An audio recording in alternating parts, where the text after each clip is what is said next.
여러분 환영하고 축복합니다. 오늘 또한 여러분 승리하셨습니다.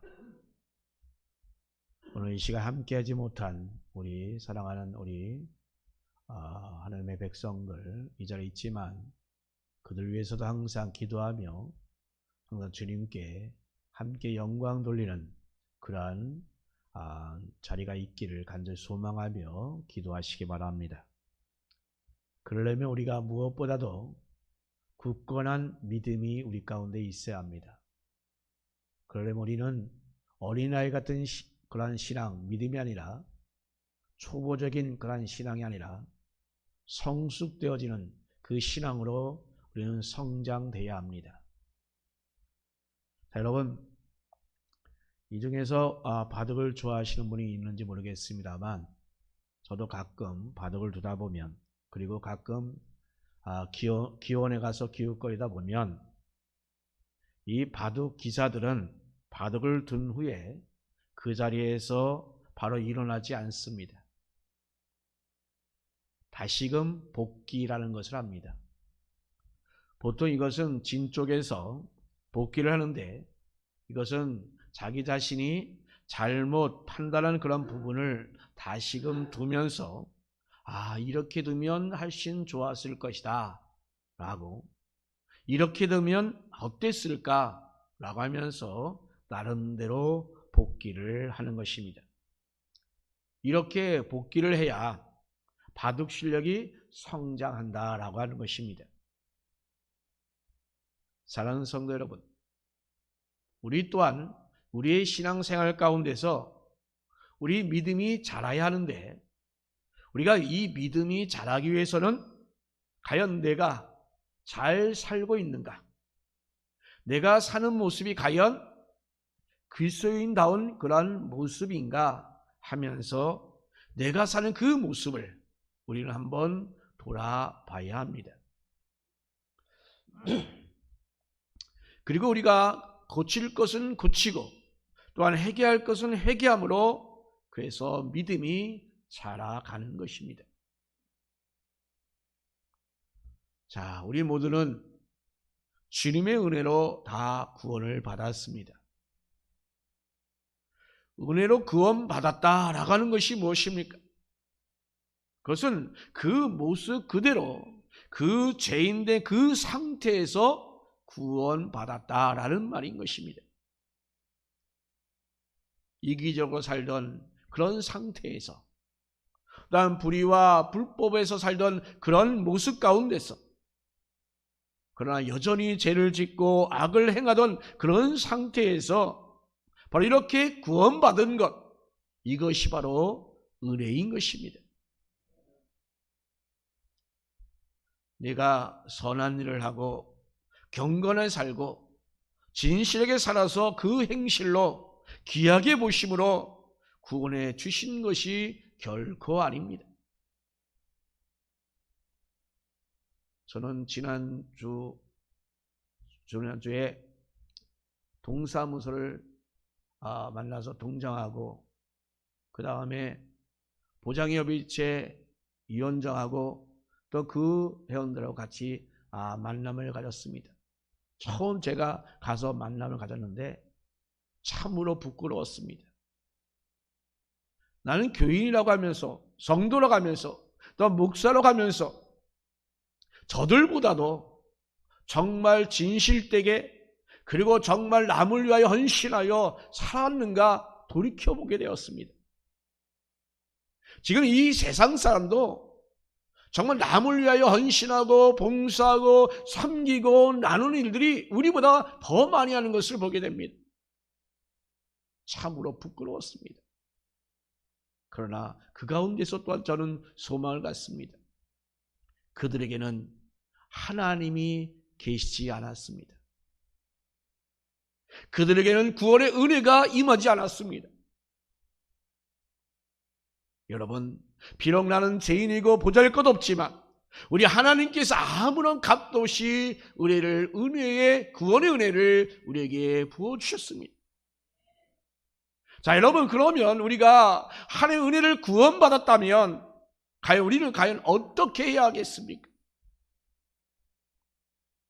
이전에 그 모습은 이제 버려야 되지 않겠습니까? 성숙하지 못한 모습, 또한 불의와 불법을 쉽게 생각하는 모습, 또한 막무가내 행하는 그 모습들은 다 버려야 합니다.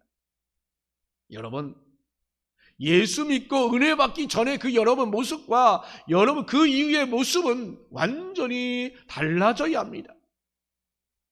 내 성격이 어때서 어쩔 수 없다. 내가 자라난 환경이 이래서 어쩔 수 없다 라고 하면서 가정에서든 여러분의 삶의 현장에서든 어디서든지 어쩔 수 없다면 합리화하지 마십시오. 여러분 은혜를 받았다면 여러분의 삶의 모습이 바뀌어야 합니다. 내 자신을 죽일 줄 알아야 합니다. 내 자신을 희생할 줄 알아야 합니다. 설사 상대방이, 성사 내 아내, 내 남편, 내 가족이 옳지 못한 일을 한다 할지라도 우리는 그를 구원하기 위하여 나의 자존심도 내려놔야 합니다.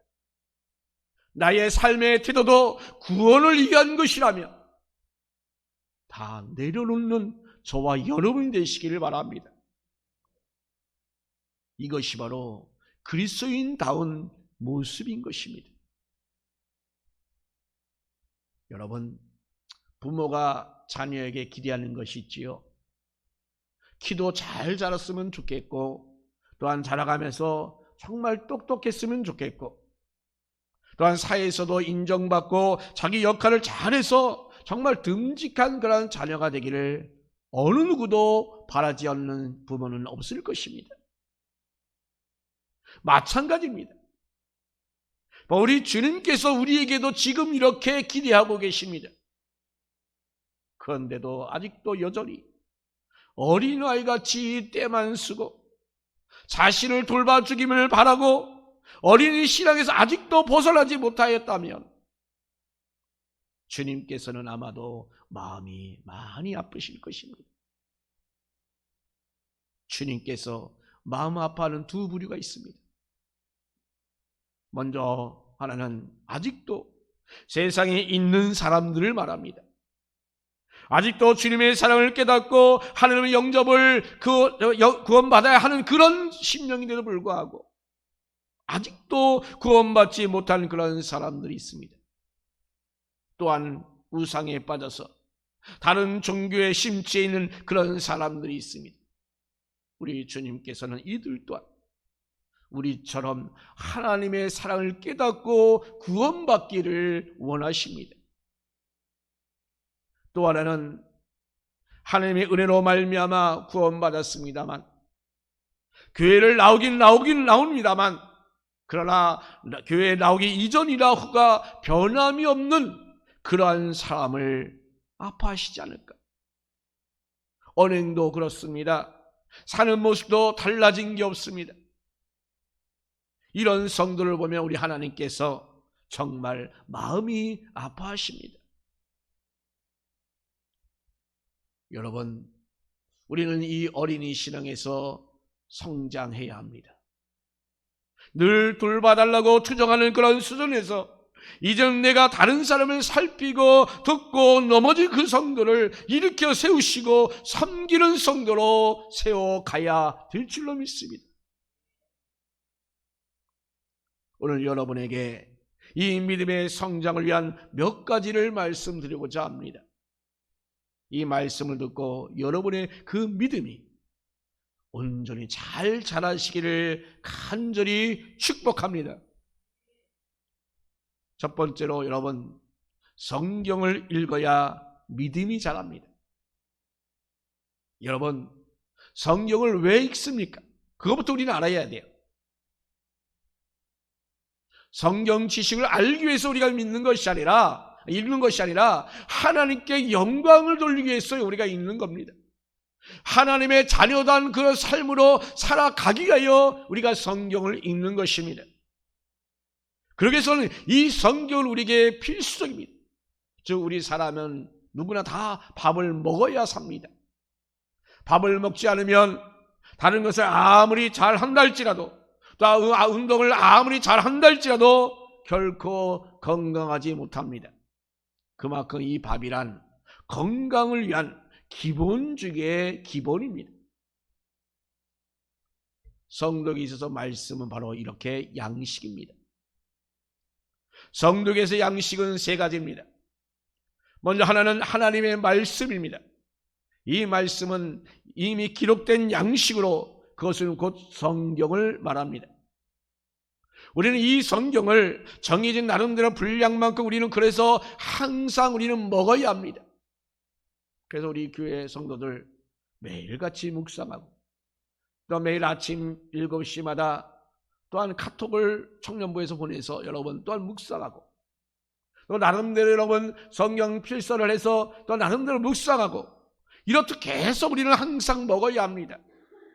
그렇지 않으면 우리는 건강하지 않습니다. 두 번째는 설교 말씀입니다. 설교란 성경을 우리가 읽으면서 알지 못했던 것을 깨닫게 해줍니다. 그 전에 읽었던 그 말씀이 또한 새롭게 우리에게는 영향력이 있어서 다가옵니다. 알면서도 믿음이 없어서 하지 못한 것을 우리가 알 수 있게 해줍니다. 그래서 설교 시간에 여러분 정말 말씀을 잘 들어야 합니다. 그래야 여러분의 믿음이 자랄 수가 있습니다. 또 하나는 예수 그리스도가 양식입니다. 예수님께서 친히 말씀합니다. 내 살은 참된 양식이요 내 피는 참된 음료로다 라고 말씀하십니다. 바로 이것은 성찬을 의미합니다. 이 성찬에 우리가 진심으로 우리가 참여할 때 성령의 임재하심으로 우리가 은혜를 받게 됩니다. 오늘 본문 요한계시록 1장 3절 말씀에는 이 예언의 말씀을 읽는 자와 듣는 자와 그 가운데 기록한 것을 지키는 자는 복이 있나니 라고 말씀합니다. 그러니 우리가 성경을 읽고 그 말씀 듣는 이 시간을 여러분 소중히 여기시고 이 말씀을 더욱더 우리는 가까이 하시기를 바랍니다. 두 번째로 여러분 믿음이 성장하려면 필수적으로 또한 기도가 있습니다. 기도해야 합니다. 기도란 우리의 마음을 자라게 하는 그런 영양제와 같은 것입니다. 요새 계속 저희 어머니 권사님이 계속 힘드셔서 할 수 없이 아는 간호사를 불러서 영양제를 마치고 비타민을 넣고 단백질을 넣고 했더니 얼굴이 조금 펴지더라고요. 여러분, 우리에게는 이런 영양제 같은 것, 이것이 바로 뭐냐? 기도라는 것입니다. 기도함으로 우리의 삶이 바뀌어지고 기도함으로 우리의 삶이 정말 감사하게 되는 것입니다. 여러분, 교회 나왔다면 제일 먼저 우리는 기도해야 합니다. 교우들과 잠깐 그냥 목례 인사했다면 우리는 먼저 기도해야 합니다. 예배 드리기 전에 우리가 진실되게 하나님께 우리의 마음을 열고 기도해야 여러분의 그 영혼이 하나님을 만날 그 기쁨으로 예배가 되는 것입니다. 여러분, 그런데 교회 왔는데 기도하지 않는다면 여러분 결코 믿음은 자라지 않습니다. 모태신앙인데 왜 내 믿음이 왜 자라지 않고 이대로지? 하는 사람들이 있잖아요. 그냥 뜨뜻미지근한 그런 신앙인들. 왜 그럴까요? 기도하지 않아서 그렇습니다. 교회는 왔는데 사람들과 이야기하고 또한 시간 되어서 예배드리고 그리고 그냥 가면 우리에게는 신앙은 있지만 그러나 믿음은 자라지 않습니다. 그러니 교회 왔으면 여러분 꼭 반드시 기도부터 하시기 바랍니다. 그것도 그냥 간단하게 기도하는 것이 아니라 그냥 정말로 진실되게 여러분 마음을 들이며 기도하시기 바랍니다. 사실 기도는 정해진 것이 없습니다. 또한 정해진 시간도 없습니다. 물론 교회에 나와서 기도하면 참으로 좋은 겁니다. 그러나 설사 교회가 아니어도 여러분, 기도할 수 있는 장소는 얼마든지 있습니다. 여러분, 기도란 그 장소보다 더 중요한 것이 뭐냐? 항상 하는 것입니다. 성경은 언제 기도하라고 했지요? 데살로니가전서 5장 10절 말씀 보면 쉬지 말고 기도하라 라고 말씀합니다. 여러분, 쉬지 않고 기도할 수 있어요? 못해요. 지금 여기서 쉬지 말고 기도하라는 것은 뭐냐? 우리가 무엇을 하든지 기도부터 하라라는 말씀인 것입니다. 어떤 일이든 자기 생각대로 하고 어려울 때만 기도하는 그것은 안 된다고 하는 것입니다. 여러분, 우리가 누구라도 여러분 먼저 무엇을 하든지 기도하시고 그래야 되는 것이야. 어떤 문제가 생겨서 그때서 기도하는 그것을 말씀하는 게 아닙니다. 무슨 일이든 먼저 기도부터 하라는 것입니다. 시시때대로 여러분 기도를 해야 한다는 이 말씀을 여러분들에게 지금 주고 있는 것입니다. 여러분, 그러므로 여러분 항상 기도하는 저와 여러분 되기를 예수님 이름으로 축원합니다.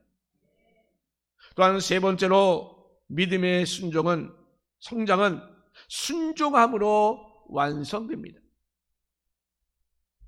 자, 여러분, 순종이란 믿음의 성장을 위한 솔루션입니다. 아주 중요한 부분입니다. 믿음의 성장을 위하여 여러분 성경을 읽잖아요. 성경을 읽는 것은 우리가 기본 중에 기본입니다. 그런데 여러분 성경을 읽으면 여러분 믿음이 자랍니까? 느껴집니까? 그런데 체감상으로 확실하게 이만큼 성장했다라는 그 느낌이 성경을 읽으면 여러분 와 닿습니까? 예를 들어서 여러분 창세기를 이번 달까지 떴는데 그러면 창세기를 읽은 만큼 신앙이 자라는 것이 과연 느껴진다고 볼 수 있습니까? 우리 유정용 권사님 오늘 안 나오셨는데 필사를 해요. 마태복음도 시작했는데 벌써 얼마 안 되는데 고린도전서 나간다는 소리가 있어요. 그렇게 열심히 했는데 여러분 중에서 그렇게 열심히 성경을 통독하고 하는데 그 믿음이 얼마나 엄청 자랐습니까? 그러지 못합니다. 물론 우리가 창세기를 완독하고 또한 필서를 하고 하는 것은 이 세상을 창조하신 하나님을 우리가 확신하게 되고 또 타락한 인간, 그 불순한 인간을 끝까지 감싸 안으시고 인도하시는 그 하나님을 보면서 그만큼 우리가 믿음이 자랄 수가 있습니다. 그러나 실제로는 여러분 자신이나 다른 누군가가 알 수 있을 만큼 그런 성장은 잘 나타나지 않습니다. 기도도 마찬가지입니다. 기도하지 못해서 오랜만에 열심히 기도했다고 여러분 믿음이 그만큼 자랍니까? 그래서 이만큼 변화되었다고 하는 그 모습이 여러분 가운데 보여집니까? 그러나 순종은 다릅니다. 순종은 한 번 순종하면 한 번 순종한 만큼 자신의 그 믿음이 그만큼 자란다는 사실을 여러분 깨달아야 합니다. 작은 것 하나를 순종하면 여러분 그 순종하는 것으로 우리가 느낌이 찾아옵니다. 그 작은 순종을 통하여 신앙이 무엇인가 그런 느낌이 찾아온다는 것입니다. 내적으로 또는 나 혼자 느끼는 거기도 하지만 그러나 이것을 또한 외적으로도 보면 그 순종을 보는 다른 누군가도 바로 알게 된다고 하는 사실입니다. 그래서 여러분 무엇보다도 순종이 중요합니다. 여러분은 사순절 기간 동안 여러분 정말 순종 엄청 잘하셨어요. 제가 감동받고 은혜 받을 정도로 순종 너무나 잘했어요. 그 순종을 여러분 믿음이 한층 더 업그레이드 되어 있습니다. 여러분의 모습이 달라지는 모습이 보입니다. 변화된 모습이 보여집니다. 그런 순종함으로 말미암아 여러분 신앙은 잘할 수밖에 없습니다. 한 예를 들까요? 회사에서 신입사원을 뽑으면 업무에 필요한 그런 지식을 가르쳐 줍니다. 그런데 여러분, 그 지식만으로 그 사람의 그 실력을 할 수 없습니다. 자, 그런데 그 업무에 필요한 그런 어떠한 프로젝트를 맡아서 한번 해보면 다릅니다. 비록 작은 그런 프로젝트를 할지라도 그 프로젝트를 자기 자신이 맡아서 해내면 실력이 한층 자랐다는 것을 느끼게 됩니다.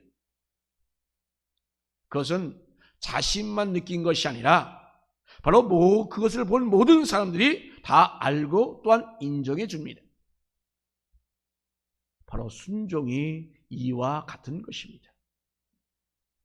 순종은 곧 실천입니다. 이론이 아니기 때문에 아무리 우리가 마음속으로 내가 순종을 다짐하고 이제 하나님 말씀에 내가 아멘 했지만 실제로 그것은 순종한 것이 아닙니다. 여러분, 그렇게 우리가 마음으로 순종하고 우리가 아멘 했다 할지라도 실제로 여러분 어떤 일 가운데 과연 그것이 나에게 떨어졌을 때에 우리가 그것을 행동으로 옮겨야 실천하는 것입니다. 그러니 정말 여러분, 순종한 사람 한 예를 들겠습니다. 누가 있을까요? 성경의 아주 위대한 믿음의 사람들은 다 순종의 사람들이었습니다. 그 중에 과연 누구를 우리가 한번 들으면 좋을까요? 신앙생활 하면서 순종 얘기하면 여러분 어떤 사람, 참 일반적으로 부담이 갑니다. 왜요? 또 뭐 시키려고 하나? 또 뭐 맡기려고 하나? 속된 말로 말하면 먼저 이 밀밥을 딱 깔고 얘기하는 게 아닌가? 믿음이 없으면 미리 지레짐작 이렇게 합니다. 여러분, 이 순종이란 어떤 일을 시키고 어떤 일을 감당해야 하는 것을 이미 전제로 깔고 하는 것입니다. 그러니 여러분, 이 순종은 그런데 여러분 분명히 말씀을 드린 것은 어려운 것이 아닙니다. 어렵다고요? 여러분, 쉽게 순종한 사람의 예를 한번 들어보겠습니다. 어린아이에게 여러분 쉬운 것을 시키나요? 아니면 어려운 것을 시키나요? 당연히 아이들에게는 그에 맞는 쉬운 것을 다 시킵니다. 그죠? 그런데 사실 그 쉬운 일도 어찌 보면 아이들에게는 쉽지 않을 수 있어요. 그러나 그걸 시키신 분은 이 아이가 정말로 능히 일을 할 수 있을 만한 그런 식으로 여기기 때문에 시키는 것이에요. 그러니까 순종하려면 당연히 어떻게 됩니까? 쉬운 것을 시키게 되어 있습니다. 그래서 바로 순종이 대명사이면서 순종하면 떠오르는 사람, 대표적인 사람 누구 있죠? 아브라함 있죠? 자, 아브라함의 그 순종 중에서 여러분도 너무나 잘 알고 있는 그 순종의 마지막 단계인 독자를 드리는 그 생각을 하게 되면 아브라함의 순종은 어떻습니까? 순종하기 어려운 정말로 난이도 최상급이라고 우리가 생각하지 않겠습니까? 하나님께서 이렇게 아브라함을 부를 때에는 너무도 그런데 쉬운 일을 시켰다는 사실입니다. 우리가 생각하기에는 그 최상급의 난이도인데 하나님이 시키기에는 어떻다? 쉬운 것을 시켰다는 것입니다. 한번 살펴보자고요. 아브라함에게 하나님께서 가장 먼저 말씀하신 게 무엇입니까? 자, 그것은 네 부모, 아비, 친척을 떠나 네가 내게 지시한 땅으로 가라 라고 하는 말씀입니다. 사실 이 말씀도 결코 쉽지는 않습니다. 자, 그런데 우리가 이 전을 한번 따져봅시다. 그러면 결코 어려운 일이 아닙니다. 자, 이때 하나님께서 아브라함에게 나타나실 때의 나이가 몇 살이에요? 75세였습니다. 자, 그러면 이때까지 이 아브라함은 과연 무엇을 하고 있었을까요? 하나님께서 아브라함에게 75세가 됐을 때 그 아브라함에게 나타나셨기 때문에 그 전에 과연 무엇을 했는지는 잘 알 수는 없습니다. 자, 그러나 그의 아버지인 데라는 무엇을 했어요?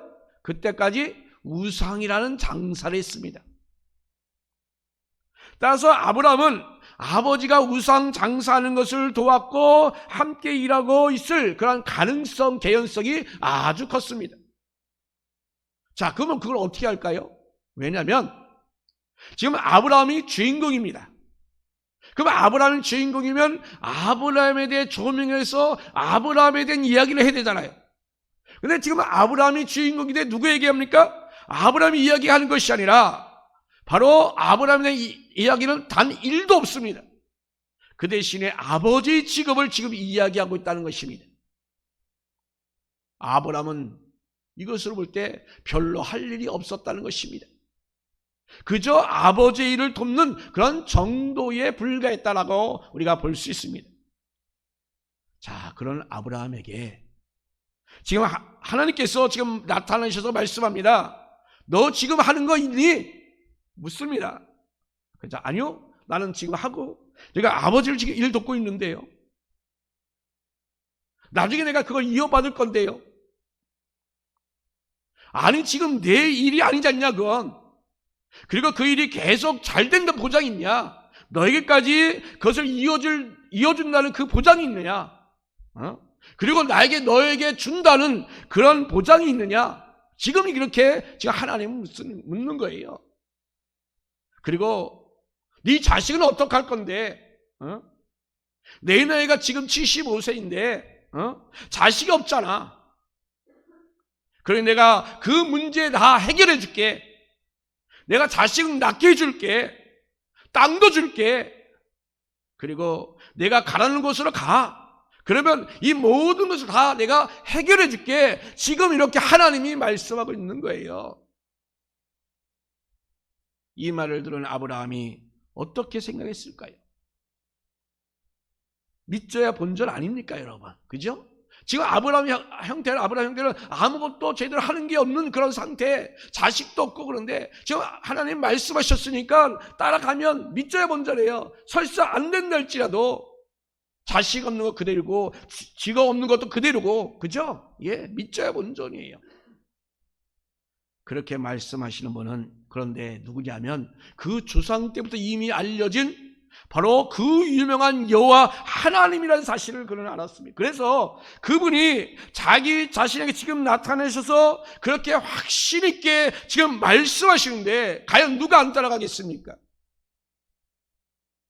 지금 만약에 대통령이 너 나 따라와. 그럼 내가 너 책임져 줄게. 여기서 그러면 안 따라갈 사람이 있습니까? 그죠? 예. 하물며 전능하신 하나님, 그 유명한 하나님께서 그렇게 아브라함에게 말씀하셨는데 안 따라가겠냐고요. 너무나 쉽잖아요. 그죠? 어차피 인생 75세를 살면서 지금 자신이 힘으로 해놓은 건 아무것도 없습니다. 이런 일 저런 일 많이 해봤지만 지금은 그저 아버지 하는 일이나 그냥 돕고 있는 형편. 그래서 여러분, 이 일에서 순종하는 것이 바로 아브라함이었습니다. 그런데 어떻습니까? 순종해서 가나안으로 갔습니다. 내려왔습니다. 어때요? 오기는 왔는데 이것이 아닌가라는 생각이 들 만큼 안 좋았어요. 가뭄이 찾아왔어요. 아니, 분명히 하나님께서 엄청난 좋은 땅이라고 말씀하셨는데 가뭄 때문에 하나님 말씀이 의심이 가기 시작합니다. 그러니 자기 생각이 들어가요. 그래서 이것이 아닌가라고 생각하고 조금씩 내려가다 보니까 어디까지 갔어요? 애굽까지 내려갑니다. 그죠? 예. 그래서 또한 자기 아내를 누이라고 속이면서까지 그 죽음을 모면하고자 이렇게 그런 짓도 해요. 그러나 그럼에도 불구하고 하나님의 은혜로 살아서 다시금 올라옵니다. 그런데 세월이 지나자 역시 약속하신 그 자식은 없습니다. 그래 또 생각합니다. 종 중에서 똑똑한 하나를 선택해서 후사로 삼으면 되겠다 라고 나름대로 또 생각합니다. 그게는 그것도 아니니까 또한 아내의 여종의 사랑의 종을 통하여 또 후사를 또한 이렇게 생산합니다. 이렇게 하여 이 아브라함은 실수와 그 불신의 그 반복, 그러한 자를 하나님께서는 그의 마음을 고쳐주십니다. 하나님 뜻을 확실하게 알려줍니다. 그래서 결국은 백세에 나온 독자 이삭을 지금 번제로 드리라고 하는 이 순종할 수 없는 최고 난이도의 그 문제를 지금 하나님께서 주셨는데도 이 아브라함은 그때 순종합니다. 그 숱한 많은 세월 동안 불순종했고 의심했고 불평했던 그 아브라함이었지만, 그러나 지금 이 자리에 독자 이삭 재산급 문제를 가지고 지금 말씀하셨는데 어떻게 했다고요? 순종했다는 것입니다. 자, 여러분도 이러한 순종이 있기를 간절히 바랍니다. 그런데 여러분, 이런 순종할 수 있어요? 고개를 흔들으신 분도 있잖아요. 여러분, 정말 불가능하다고 생각합니까? 너무 어려워서 이것은 도저히 순종하기 어렵다라고 생각합니까, 여러분? 여러분, 그러나 결코 아닙니다. 가능합니다. 우선 문제가 정말 여러분 보시기에 정말 최상위도의 난이도의 그 어려운 문제이지만, 여러분 분명히 가능한 이유가 있습니다. 가능한 이유가, 이미 하나님께서는 순종할 수 있도록 이미 정답을 가르쳐 주었습니다. 여러분, 그걸 아셔야 돼요. 자, 한 예를 듭니다. 두 사람이 문제를 풉니다. 한 사람은 천재고 한 사람은 평범한 사람, 즉 우리들 같은 사람이에요. 그죠? 자, 그러면 여러분, 이 문제를 풀 때에 여러분, 천재가 잘 풀까요? 아니면 여러분이 잘 풀까요? 아마도 두말하면 잔소리, 당연히 천재가 잘 푼다라고 말하잖아요. 그죠? 자, 그런데 여러분에게 정답지를 주었습니다. 그럼 누가 잘 풀까요? 천재가 잘 풀까요? 여러분이 잘 풀까요? 천재랄지라도 그는 인간이잖아요. 그죠? 그렇기 때문에 당연히 정답지를 가진 여러분이 문제를 너무나 잘 풀 수 있습니다. 자, 여러분, 오늘 이 시간 말씀드린 것은 이 아브라함은 독자 이삭을 드리라는 그 문제를 받기 이전에 이미 어떠했어요?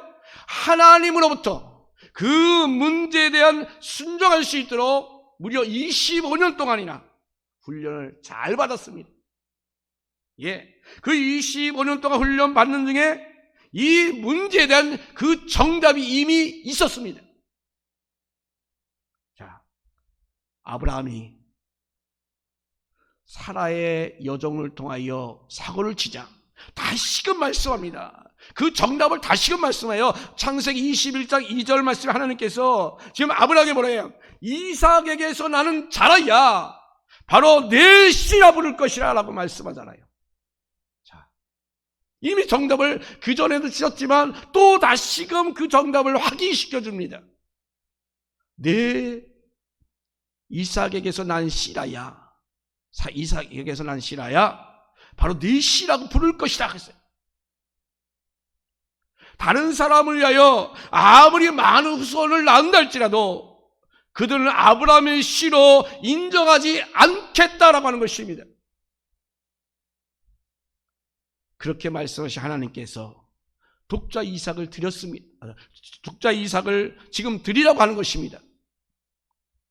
자, 그러면 여러분, 이삭이 죽을까요? 살까요? 답이 나와 있잖아요. 산다고 하는 것입니다. 산다고 하는 거예요. 문제는 쉬운 정도가 아니라 문제도 아닐 만큼 너무나도 쉽습니다. 그런데 여러분, 답은 알지만 순종은 그런데 다른 차원입니다.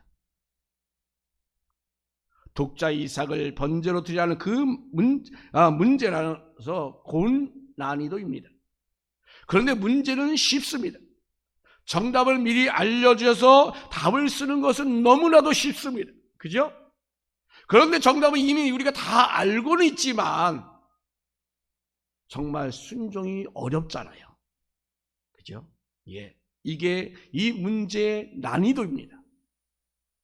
이제 하나님께서 내신 문제, 그런데 누구나 다 답을 적을 수는 있어요. 그런데 그 문제를 읽는 순간 그 답이 턱 튀어나올 수 있습니다. 그런데 할 수 없어. 이게 바로 문제의 난이도가 되는 것입니다. 그리고 우리도 또한 똑같습니다. 우리가 믿음 생활하면서 이제까지 우리는 수도 없이 말씀을 들었습니다. 또 읽었습니다. 또한 열심히 순종에 대한 그 말씀도 진짜 귀가 딱지 앉을 정도로 엄청나게 들었어요. 그죠? 예.